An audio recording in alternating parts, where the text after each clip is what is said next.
दोस्तों नमस्कार, स्वागत है एक बार फिर से मेरे चैनल में। मैं विमलेंदु मिश्रा और आई होप सो कि आप लोग बहुत अच्छे से होंगे और अपना ढेर सारा ध्यान रख रहे होंगे। तो चलिए फिर शुरू करते हैं। आज हम लोग बेसिकली डिस्कस करने जा रहे हैं ईपीएफ और पीपीएफ के बीच में क्या डिफरेंस है। तो हम लोग चर्चा करेंगे दोनों के पॉइंट वाइज। इसका मैंने डिटेल वीडियो भी बना रखा है ईपीएफ और पीपीएफ पे, वो भी मैं उसका डिटेल नीचे डिस्क्रिप्शन में दे दूंगा, आप उसको चेक कर सकते हैं। तो शुरू करते हैं। फिर जो पहला पॉइंट है दैट इज इंटरेस्ट रेट। तो अगर इंटरेस्ट रेट की बात करूं तो ईपीएफ में जो इंटरेस्ट रेट है वो एनुअली कैलकुलेट होता है, यानी कि उसका जो रिव्यू होता है गवर्नमेंट एक साथ डिसाइड करती है कि रेट ऑफ इंटरेस्ट क्या देना है, यानी वो एनुअल रिव्यू है उसका। जबकि पीपीएफ में जो रेट ऑफ इंटरेस्ट है वो ईपीएफ के कंपैरिजन में कम है, 7.1% इस क्वार्टर का यानी क्वार्टर 3 का, और वो क्वार्टरली रिव्यू होता है। ठीक है, तो ये था पहला डिफरेंस। दूसरा जो डिफरेंस है कौन इन्वेस्ट कर सकता है इसमें। ईपीएफ में सिर्फ और सिर्फ सैलराइड पर्सन ही इन्वेस्ट कर सकते हैं, यानी कि वो बाय डिफॉल्ट गवर्नमेंट ने जो भी एम्प्लॉयर 20 या उससे ज्यादा उनके यहाँ 20 या मोर देन 20 अगर उनके पास एम्प्लॉय है तो they have to submit EPF. ठीक है, जबकि पीपीएफ के बारे में, पीपीएफ के लिए पीपीएफ कोई भी ओपन कर सकता है, कोई भी भारतीय नागरिक, एनआरआई उसको पीपीएफ को ओपन नहीं कर सकता। ये मेजर है। एम्प्लॉयर कंट्रीब्यूशन, चूंकि ईपीएफ बेसिकली एम्प्लॉयज के लिए है तो वो उसमें एम्प्लॉयर कंट्रीब्यूशन भी होता है लगभग 50%, और पीपीएफ में ऐसा कुछ भी नहीं है क्योंकि वो आप खुद ओपन करते हैं।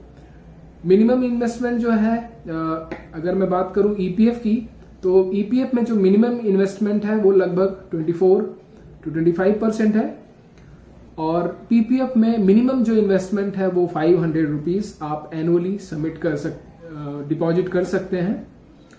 लॉक इन पीरियड की अगर मैं बात करूं तो ईपीएफ का lock in period till retirement है, लेकिन कुछ विशेष परिस्थितियों में आप उसको विड्रॉल कर सकते हैं। जबकि पीपीएफ का लॉक इन पीरियड 15 ईयर्स है। उसके बाद एक पॉइंट है टैक्स ऑन विड्रॉल पे, उस पे विड्रॉल अगर आप कर रहे हैं तो उस पे टैक्स है या नहीं है।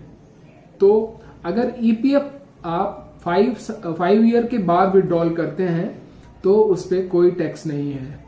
जबकि पीपीएफ टैक्स फ्री है, 15 साल के बाद आप निकालिए तो वो ईईई यानी कि एग्जेम्प्ट यानी उसके पूरा जो आपका प्रिंसिपल अमाउंट और उस पर जो आपको इंटरेस्ट मिलता है वो टोटली टैक्स फ्री रहता है, उस पर कोई टैक्स नहीं लगेगा आफ्टर विड्रॉल। हाँ, एक क्वेश्चन, एक पॉइंट, लोन, आप लोन ले सकते हैं ईपीएफ पे, आप लोन ले सकते हैं, लेकिन एक विशेष कुछ उसकी विशेष शर्तें हैं, उसके अगेंस्ट में आप लोन ले सकते हैं। टैक्स एग्जेम्पशन, तो जी हाँ, दोनों के दोनों ईपीएफ और पीपीएफ दोनों टैक्स एग्जेम्प्टेड है। एटीसी में आप इसका छूट ले सकते हैं।